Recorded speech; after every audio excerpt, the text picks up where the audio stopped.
Hello, welcome to Middle East Matters. I'm Rochelle Ferguson-Biahi. Coming up this week, a rare look inside Aleppo, we see how the Syrian city has been reduced to rubble. Plus, Egypt's revolution 5 years on, we explore what has or hasn't changed for Egyptians. And one man's rise to fame. A new documentary tells the story of Palestinian Arab Idol winner Mohammed Assaf. But first, an estimated 250,000 people have lost their lives in the ongoing Syrian conflict, and 11 million others have so far been displaced. Well, thousands of Syrians living in Aleppo have witnessed the horror of a war waging on for almost 5 years now. Now, Western media have been allowed back inside the walls of the ancient city to see the damage firsthand. It's the city that stood the test of time, and Aleppo is opening its doors to Western media once again. This ancient fortress has been defended by Syrian soldiers since war broke out between the Free Syrian Army and the Syrian Armed Forces. A panoramic view of the city shines a light on the damage incurred since 2012. Entire neighbourhoods lie destroyed, leaving an apocalyptic scene where plumes of smoke still never seem to disappear. Look what's left of the Carlton Hotel. It was the most beautiful in the city, but it was hit twice, and now nothing remains of it. Before the war, thousands of visitors would rush to visit this historic site. We had to pile up bags of sand in order to preserve these treasures. But it wasn't enough. There are signs of bomb damage everywhere. This entire museum was gutted. Aleppo's once spectacular amphitheatre was also struck. The rebels would respond to barrels of explosives used by the Syrian armed forces with homemade rockets mounted on gas cylinders.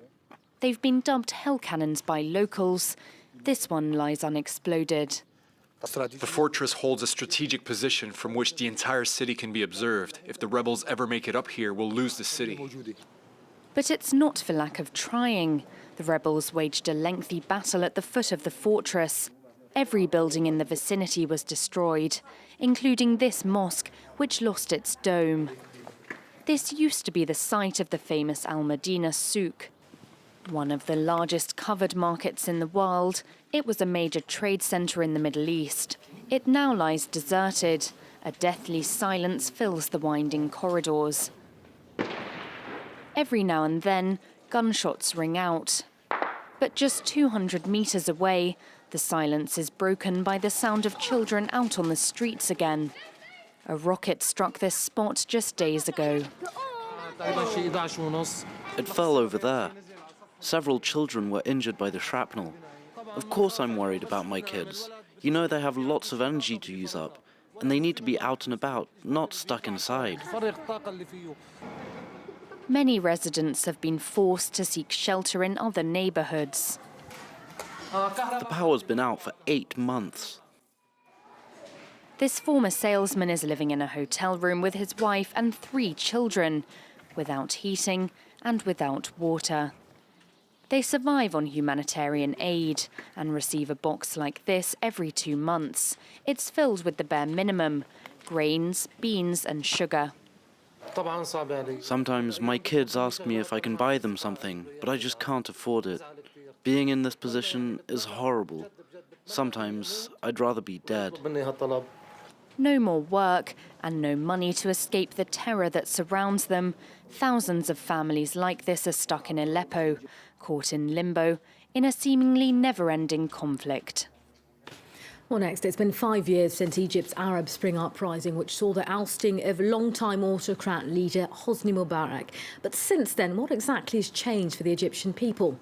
Well, north of Cairo, in the rural governorate of Munafeya, many locals say the revolution of 2011 and what it stood for is now something of a distant memory. In the Delta area, the revolution of 2011 is an old memory, and politics seem forgotten. Here, agriculture provides jobs for 30% of the population. Cultivated lands are decreasing, as is the income of small farmers. Khaled, like most farmers, has 2 jobs. He's on the field in the morning and works as an employee in the afternoon. We want stability and security. Now we have security, of course. At the start and during the revolution, we did not. If we did not watch over our animals, they could be stolen. Security has returned, but living conditions have not changed. Rising prices and stagnant wages mean that the rural exodus continues. There's nothing here, no work. He is interrupted. Regime supporters do not want Egypt to be depicted negatively. Oh, keep quiet. I'm looking for people to work for me and I can't find any. It is the young people who do not want to work. They just want to sit in an office. When we speak to the youth of the village, who were in favor of the revolution, they feel differently. For them, there is no future here. They are traveling abroad. France, Italy. Yeah, the government is interested in big investment, but for the farmers here, for the new graduates, there is no loans, you know. We ask if things have changed since 2011. For the government, it's the same before the revolution, but for us, no, not the same. Why? Because we are changing. We have some courage now. In the Delta, as elsewhere, the generation gap is significant. Among the youth, political consciousness is very much alive. An estimated 8 million Shiites live in the Gulf in countries including Saudi Arabia, Bahrain and Kuwait. Many say they're the prime targets of terror attacks carried out by the Islamic State organisation. Tensions in the region remain at an all-time high after Iran, a major Shiite power, and Sunni Saudi Arabia severed diplomatic ties. Well, this report from Kuwait, where the Shiite minority makes up a third of the country's population. Close to the financial centre of Kuwait City lies the Al Sadiq Mosque. Last June, a suicide bomber targeted this Shiite place of worship, one of the oldest in the country. Adel al-Nasser was amongst those present. He's returning to the mosque for the first time since the attack. It's really hurting me to see this. It breaks my heart. Where's that pillar? Adel had come to pray with his 4 sons. Right here. We were sitting right here. The Islamic State organization sees Shiites as infidels and has targeted them across the Middle East. The attack killed 26 people and wounded more than 200. Security measures have tightened considerably since then. And prayers are held in a neighboring mosque. Like Adel, the most devout meet there every Friday. This leader of the Shiite community says the threat wasn't taken seriously enough. I urged all Shiite mosques in our country to take preventative measures, to be very careful. But it was Ramadan, a busy time during which people are focused on fasting and on praying. But unfortunately, the threat turned out to be much bigger than the precautions taken. Shiites make up a third of Kuwait's population. They're well integrated in the country's economic and political life. Yet sometimes clashes erupt. A recent controversy involved a Shiite MP who resigned after a colleague attacked his faith and asked him to correct it. The recent diplomatic crisis between Iran and Saudi Arabia has further complicated the situation for Shiites in the Gulf. We're meeting one of the most influential imams in Kuwait City. Sheikh Hani says that Shiites in the region are increasingly seen as a domestic threat. They accuse us Shiites of having pledged allegiance to Iran. But we, as people, as a community, we don't belong to Iran.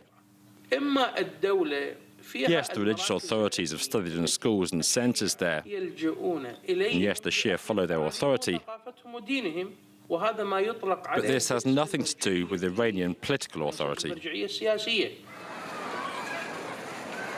Today, Shiites hope the crisis with Iran will not escalate into an open conflict in the region.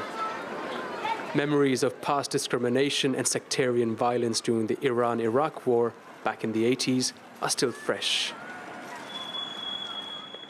And finally, he was propelled to stardom after winning Arab Idol in 2013. And now, at the tender age of 26, Mohammed Assaf has had his rise to fame documented on the silver screen. Well, he was in Jordan last week for the premiere of the film The Idol. Phoebe Lanza-Wood explains. He's won an army of fans since taking the Arab Idol crown 3 years ago. And now Palestinian pop singer Mohammed Assaf is set to see his star soar even higher. A film based on his life is hitting the silver screen.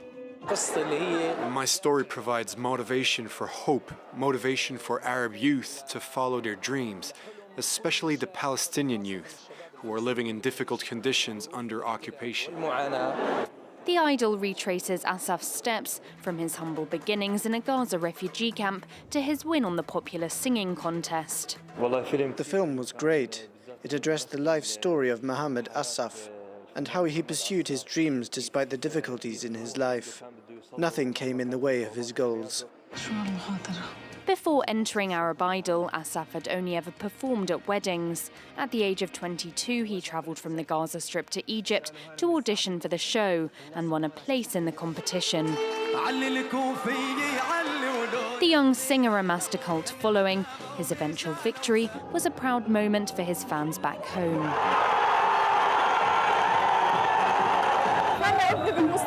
I'm a Palestinian mother, and in the future I would love my son to turn out like Mohammed Assaf to represent our country. While the fans celebrated, Palestinian organisation Hamas decried the show as blasphemous.